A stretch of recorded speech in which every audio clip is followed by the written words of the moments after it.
The Dream of Scipio by Marcus Tullius Cicero.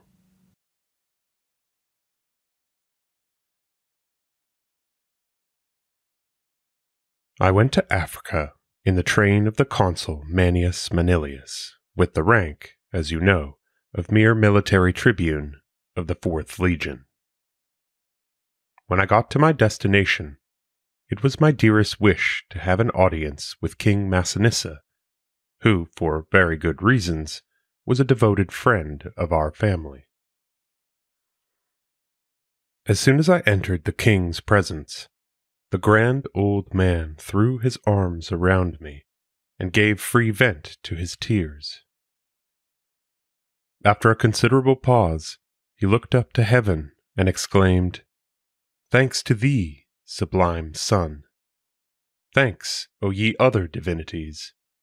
Ere I set out on my last journey, I am privileged to see within my realm and under my roof Publius Cornelius Scipio, the mere sound of whose name refreshes me. So little can I forget that good and gallant man." I then questioned my gracious host in detail concerning his kingdom, while he, in turn, showed great interest in our republican form of government. And thus we spent that whole day together, in the free and easy interchange of ideas. We were then entertained with princely hospitality. After the banquet, we had a long chat till deep into the night. The old man would talk of nothing in the world but Africanus, and recall not only his every deed, but even his every word. At length we withdrew for the night. As I was tired from my journey, and had sat up late besides, I fell at once into an unusually sound sleep. Now, it is a familiar occurrence that constant thinking and speaking of an object beget in us during sleep something like what Aeneas records as his personal experience regarding Homer, of whom, you know, he would continually think and speak during his waking hours. Well, that night, in consequence no doubt of our conversation the evening before, Africanus appeared to me under a form with which I was familiar from his mask, rather than from his personal looks. A shiver ran through my frame as soon as I recognized him. But he reassured me, saying, "Courage, my dear Scipio. Cast aside all fear, and transmit to posterity what I will now impart to you. Do you descry yonder city, which I forced under the yoke of Rome, but which now renews its old hostility and cannot be at rest?" And here he pointed to Carthage from a high starry place, which was bathed in light. "Little more than a common soldier," he continued, "you now come to lay siege to it, but before 2 years elapse, you will be consul, and after that, you'll level the city with the ground.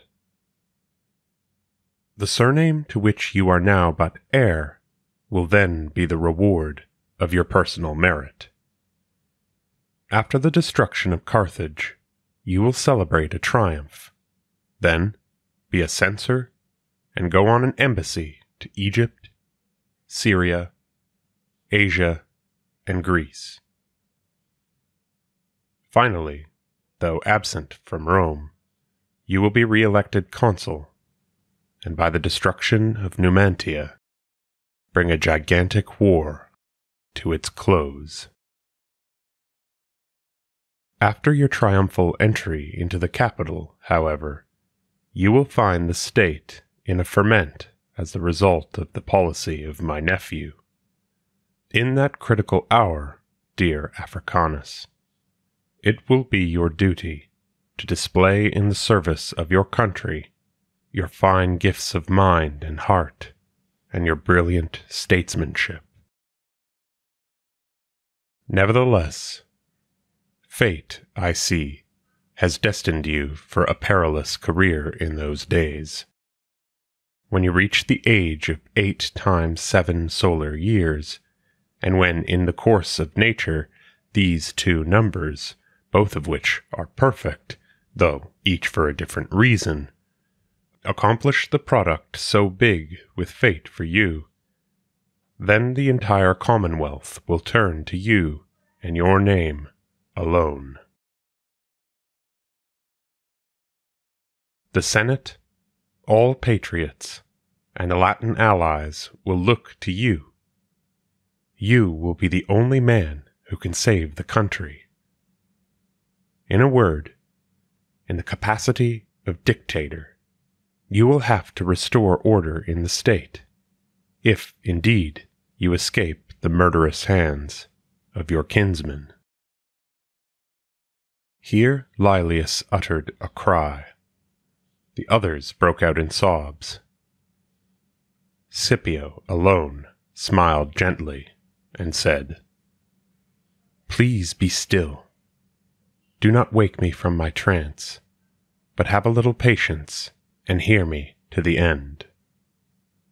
However, to buoy you up in your endeavor to safeguard the Constitution, mark well, all those who save, aid, or extend their country have a definite place set apart for them in heaven, where they may enjoy eternal life and happiness. No mere earthly institutions are viewed with greater favor by that supreme deity which rules the entire world than associations or communities of men, styled commonwealths, based on constitutional rights. Their rulers and saviors go forth hence, and hither they return." I was thoroughly frightened by this time, fearing not so much death as snares laid by my kin.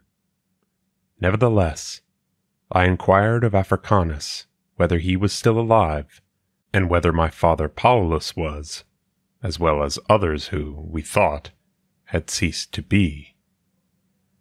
"Of course they are," he replied. "In fact, they are truly alive who have taken their flight out of the captivity of the body, as out of a prison house. Your so-called life on earth is in reality but death. Why, look at your father Paulus coming to meet you." At the sight of my dear father, I cried like a child. But he pressed me to his bosom and kissed away my tears. My grief was now assuaged, and I found my voice again. Then I pleaded, "Please, good and sainted father, since here is life worthy of the name, as I have just heard Africanus say, why must I tarry on earth? Why may I not hasten to join you here?" "Not so," he replied.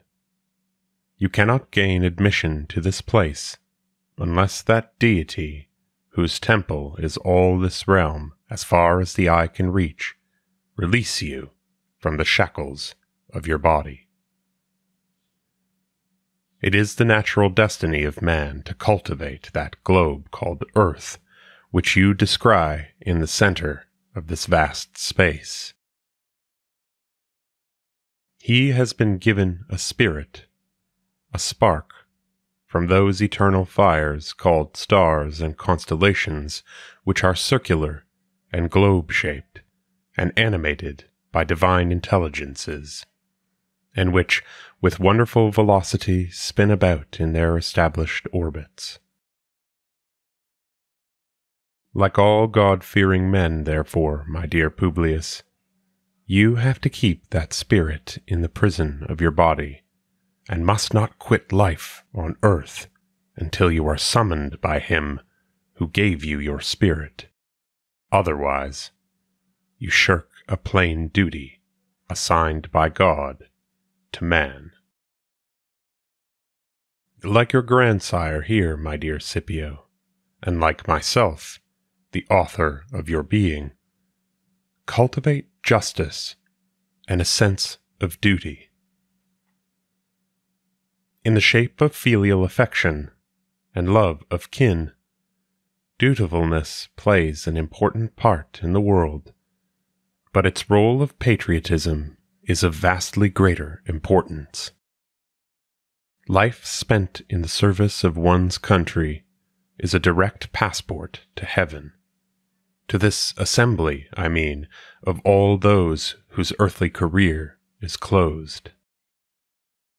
Stripped of their mortality, they now inhabit the place you see yonder. It was a belt of dazzling brightness blazing amidst the stars, which by a term borrowed from the Greek you call the Milky Way. Looking from this vantage ground, all else appeared to me to be of wondrous beauty. There were stars which we have never seen from the earth, and the dimensions of all were such as we have never dreamt of.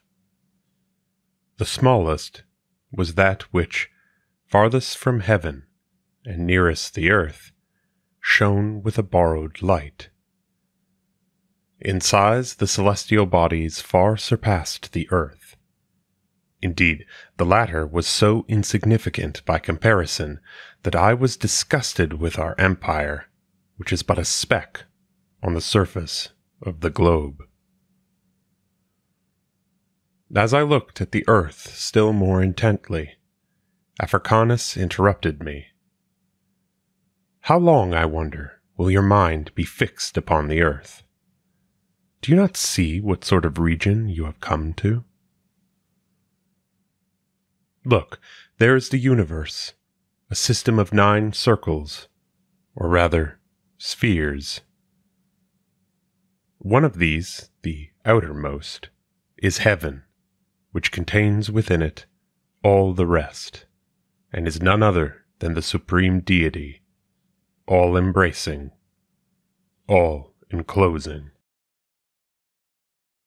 In it are fixed the stars that roll in their eternal paths.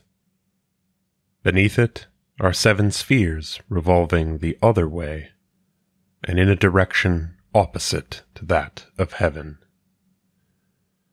The star which on earth they call Saturn occupies one of them.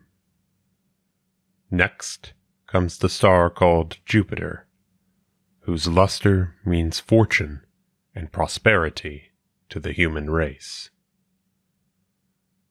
Then there is the one which you call Mars, of a reddish glow and a source of mischief to mankind.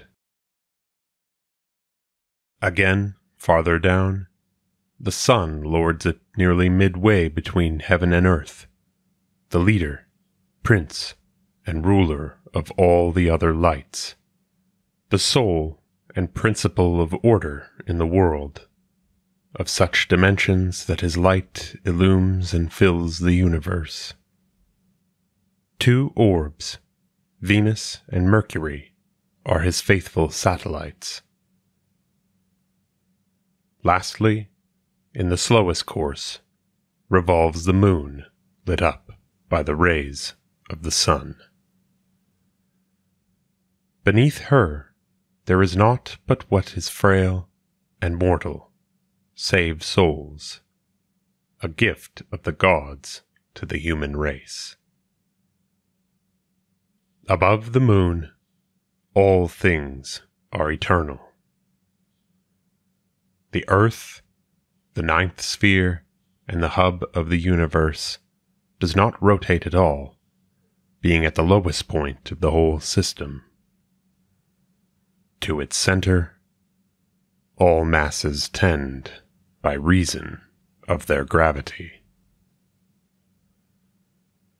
I was in an ecstasy of delight over this grand panorama. When I came to myself, I asked, "Tell me, what is this loud and sweet harmony that fills my ears?" Whereupon he explained, "This music is produced by the friction and revolution of those very spheres. as the unequal intervals between them are arranged according to a fixed law of proportion, and as the high tones agreeably blend with the low, various sweet harmonies are bound to result therefrom. Such colossal revolutions cannot, of course, be swiftly executed in silence, and it is but natural that the extremes should elicit deep sounds at one end, and high ones at the other.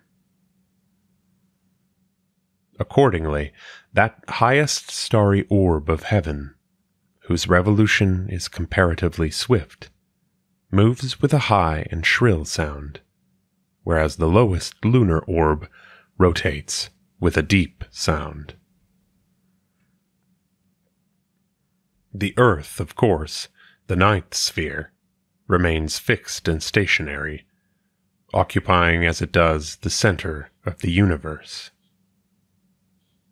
These 8 orbs, 2 of which have the same musical value, produce 7 different sounds, a number, by the way, which is the key to almost everything. Inspired bards reproduce this celestial strain on stringed instruments, and thus pave the way for their own return to this place. So do other men of brilliant parts who spend their life on earth in the pursuit of things divine. Men's ears have been stunned by this music, and, in consequence, are now deaf to it. Indeed, none of your senses is so blunt as hearing. In the vicinity of the so-called Catadupa Falls, for example, where the Nile comes rushing down from high mountains, the people that live nearby have lost their sense of hearing, owing to the deafening noise. As for this music of the spheres, it is so overpowering by reason of the amazing speed with which the cosmos spins round, that no human ear can endure it any more than you can look straight into the sun, whose brightness would blunt the keenness of your sight. Much as I marveled at this explanation, I still kept turning my eyes in the direction of the earth. Then Africanus resumed. "You're still lost, I see, in the contemplation of that comfortable home of man. If the earth appears to you small, as it really is, keep your gaze riveted upon this heaven, and care not a straw for earthly things. How can you gain celebrity? How win a desirable kind of fame merely from the approval of the world? You cannot help seeing that the earth is peopled but sparsely, and in limited areas, and that vast stretches of wilderness intervene between the specks that are inhabited. Moreover, the inhabitants of the earth are scattered in such wise that among the different groups no report can travel from one place to another. Nay, some people live in a different zone from you. Others live under different meridians, while still others are your antipodes. Surely you cannot expect any glory from them. The earth, you will further notice, is girt round about with something like belts. 2 of the zones, which are in entirely opposite parts of the earth, and which at either end lie directly under the poles of the heavens, are buried, as you see, under ice and snow, while the middle zone, which is at once the largest, scorches under a tropical sun. There remain only 2 zones fit for habitation. Of these, the southern, whose inhabitants are your antipodes, is cut off from all communication with your race. Of the other, situated in the north, which you inhabit, see what a slender strip forms your empire. In fact, the whole earth inhabited by you is but a small island that narrows towards the poles and widens at the sides, floating in that sea which on earth you call the Atlantic, the great sea or the ocean, but the small extent of which is in striking contrast with the pride of its name.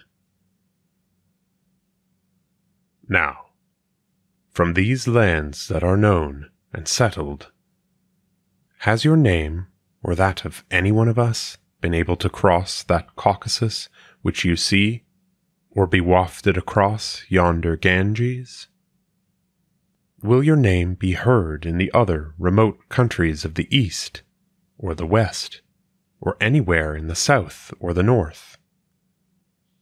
Leave these out of account, and you certainly realize what a narrow theater it is in which your glory is so eager to display itself. And then, those that actually speak of us, how long, I pray, will they keep it up? Yes, even if all successive generations were willing to transmit to their descendants the fame of every one of us as they received it from their sires, still we can acquire no glory for any length of time, much less forever, on account of the flood and conflagrations of the earth, which must recur at certain times. Besides, what does it really matter that you are going to reap golden opinions from generations yet unborn, when you have been unknown to fame in the past? And yet the men of the past were not fewer in number, and were certainly a superior race, a consideration that gains weight from the fact that, at best, no one can even for the space of 1 year live in the memory of those very persons whom our name is able to reach. We, superficially enough, measure the length of a year by the complete return of the sun, that is, of one star only. But when all the stars have returned to their starting points, and have restored, after long periods, the former configuration of the entire heavens, then that can be truly termed the current year. I hardly venture to surmise how many generations of men may be contained within it. As in olden times the sun was seen to suffer a total eclipse when the spirit of Romulus penetrated this very realm, so, when the sun undergoes another eclipse in the same part of the heavens, and on the same date, then you may consider 1 year expired, because then all the stars and constellations will have returned to their original starting points. Now, of that year, mark you, not the 20th part has as yet elapsed, and consequently, if you despair of your return to this place, which is the goal of great and eminent men, how hollow, I ask, must be your reputation on earth if it can barely extend over a small fraction of 1 year? Be resolved, then, to aim high. Keep a steady eye on this, your eternal home. Lend not an ear to the foolish talk of the vulgar crowd, nor stake the hope of your life on mere worldly recompense. No. Virtue, by her own native charms, should woo you on to true distinction. As for the world's judgment, wash your hands thereof. Of course, the world will have its say, but all that sort of talk is limited to those narrow strips of land that you see, and besides, it has never outlived any individual forever, but dies away with man's dying breath, and is lost in the silence of a forgetful posterity. When he had finished speaking, I protested. I, dear Africanus, from my boyhood up, I have trodden in the footsteps of my father and in yours, and have never compromised your honor. Nevertheless, since a path to heaven's gate is open to all zealous patriots, I am determined to redouble my energy and vigilance now that so splendid a reward is held out. Yes, use your best endeavors, he replied, and mark well. It is not you that is mortal, but this body of clay, nor are you he whom that outward form of yours represents. Your spirit is your true self, not that figure which can be pointed out with the finger.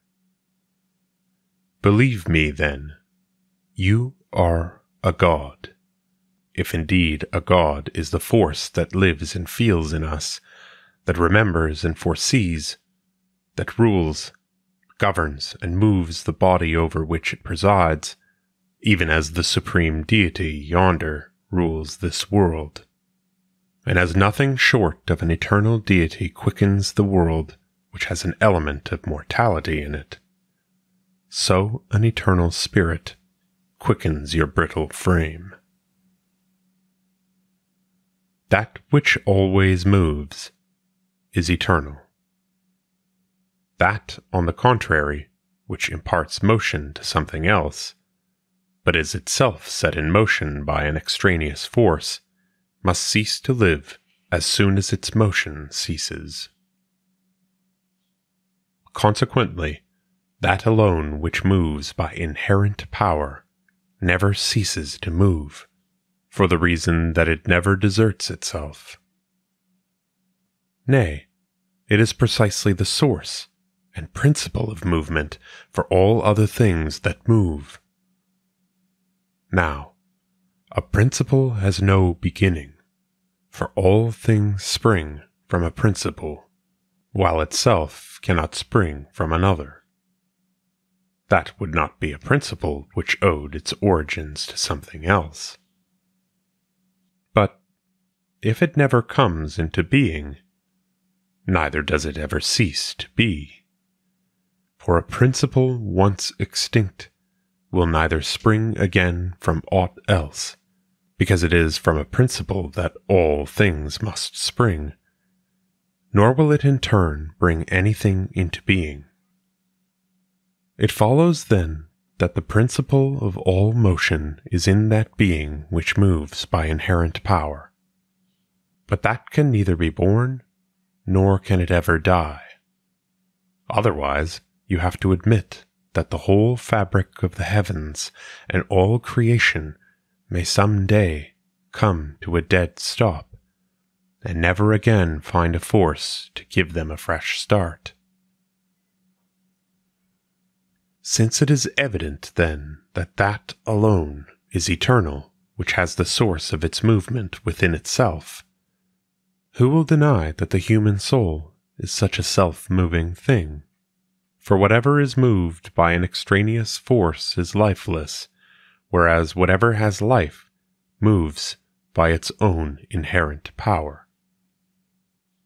Indeed, this power of self-movement is of the very essence of the soul, and therefore, if of all things the soul is the only one to move by inherent power, it has surely never had a beginning, and is, in consequence, eternal. Pray exercise this immortal spirit in the noblest occupations. The noblest occupation, to be sure, is the service of your country. On the wings of such patriotic aspirations, the spirit will fly the more swiftly to this, its true imperishable home. It will take wing the sooner if, while yet an inmate of the body, it will struggle forth, and by the contemplation of the outer world, deliver itself, as much as may be, from the bondage of the flesh. The souls of those slaves to sensual lust, those votaries of sin, who follow the lure of their passions into a life of pleasure and trample underfoot the rights of God and man. Those souls, I repeat, after leaving their house of clay, still prowl about the earth, and do not return to this place until after many a weary century of pain. Here, Africanus vanished, and my dream was ended.